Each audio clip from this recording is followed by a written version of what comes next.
Yes, it's time to crawl out of your coffins, kiddies! Join us for top 5 zombie movies you haven't seen, but must! Or else!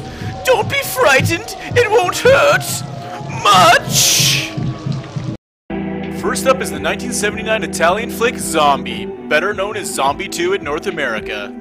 When a seemingly abandoned boat enters New York Harbor, the police are sent in to investigate, only they discover it is far from abandoned. The boat in question belongs to a missing scientist, and his daughter Annie decides to go to the Forbidden Island of Doom, named Batul, to find out if he is still okay. She is accompanied by a reporter named Peter and a couple out on a little vacation. Yeah, that's exactly what you want to see when you're going to a forbidden island. After a perilous journey, they arrive at the beautiful island of Batul. Everything is great, Annie's father's fine, the end. Kidding, kidding, kidding. Annie's father's totally dead, and there's a zombie outbreak. Though this movie is 35 years old, the special makeup effects are really good, and they'd even stand up today. Oh, that guy's dedicated to having worms in your eyes. Disgusting. With lots of uncomfortable moments. No, don't do it! It's no wonder that Zombie 2 has produced lots of pop culture references from musicians to other movies. Oh, and this movie also has the best scene ever! At last, there is a movie with a zombie fighting a shark. Can sharks even turn into zombies? I can see it now. Okay, maybe not. Please, Hollywood, don't make this movie. Hey, whatever happened to that cop that got bit at the beginning? Let's just say that's another story. I want to thank viewers Allison Yeager and Kevin Kelly for telling me about Wormwood, Road to the Dead. I loved it. Something is in the air and it's not just bad zombie breath. Fucking right. He's farting out of his mouth. Try to protect yourself all you want, but the zombie virus will get you anyway, unless you are one of the lucky few that seem unaffected. Stop turning into a zombie right now, young lady, or I'll turn this car around! After he is unable to save his family, our hero Barry sets his sights on helping his sister. Man, it's hot when a sexy girl knows how to kill zombies. Unfortunately, she is captured by your standard crazy scientist guy, and the only way she's getting free is a rescue from her older brother.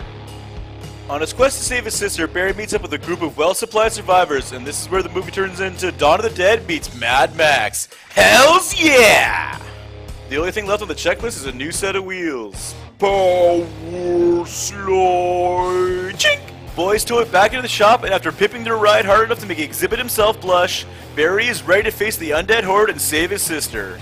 There are plenty of new ideas in this movie to keep it fresh, but they aren't always fully explained. Unless I missed something, which is definitely possible. With great advice like always have a fully stocked first aid kit, and... You want that taken off? You use a fucking sword. Wormwood is definitely worth checking out. Hopefully these guys can get to Brook before Dr. Von Crazypants can finish his diabolical experiment. Next up is The Return of the Living Dead. Almost 20 years has passed since Night of the Living Dead, which turns out was actually a true story about a chemical the government was working on, which had an unexpected side effect of reincarnating dead bodies. Now it's the 80s, a time of punk teenagers wearing terrible clothes and dubious workplace safety practices. It's Freddy's first day on the job at the medical supply warehouse, and as your safety person at work is always telling you, new workers are the most likely to have a workplace accident. Oh, and always wear your personal protective equipment when working with chemicals, stupid. Not only does this chemical knock you flat on your ass, it also reincarnates half dogs, your science fair butterfly project, and oh crap, that dead body in the back. The problem with these zombies is braining them just ain't enough. Even dismembering them doesn't stop their lust for human flesh. Hey, I know what might work. Fire, fire, fire, fire. Couldn't have said it better myself. That smoke probably isn't going to be good. Hopefully it doesn't turn into rain because there's a graveyard nearby. Ah, shit.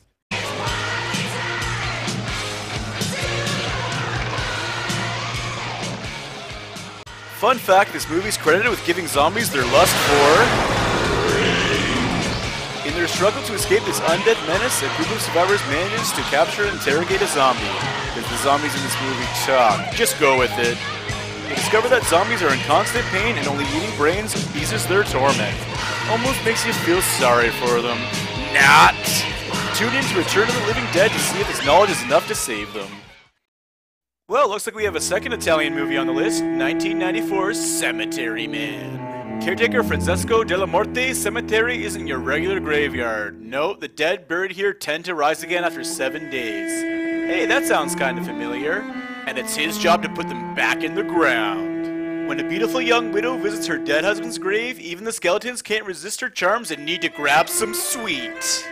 Just saying, but if the dead rise in your graveyard, you probably shouldn't bang the widow right on her dead husband's grave. I mean, you know that guy is definitely gonna come back and want revenge. Pretty much everybody had to see that one coming, come on. When a horrendous accident happens in the town where the cemetery is, you know it's going to be a very, very long night for Mr. Della Morte. Featuring everything from zombie Boy Scouts to a zombie nun to a zombie biker with an undead bike for some reason, this flick has a little something something for everyone. Speaking of a little something something, this seems like a great time for a Smack Dem Dills PSA. Never ever make out with zombies no matter how hot they are. You know they're just gonna bite you, unless you're just hoping for a little head! Hi-oh! If you're looking for a quirky, not too serious zombie flick that still has some great makeup and gore, don't forget the boobs! Oh yeah, and boobs! Check out Cemetery Man. You must tune in to see if Francisco Della Morte can overcome the undead with his sanity intact. The last movie on the list is Black Sheep. Oops, not that Black Sheep. This Black Sheep. Interesting fact, the same people that did the effects for Lord of the Rings also did this one. Angus is the jerk of the family, the Black Sheep, if you will. He scares his little brother Henry so bad that he is terrified of sheep and must leave the farm. Flash forward 15 years and Henry is returning home to sell his part of the farm to his brother, who has gone from jerk to complete asshole. Angus is conducting genetic experiments to produce his super sheep. A couple activists steal a sample of his work to expose him to the world. Only they fail horribly. Damn hippies! Kill me! Kill me! This affront to God's will takes a big old bite out of our hippie friend, who quickly starts changing.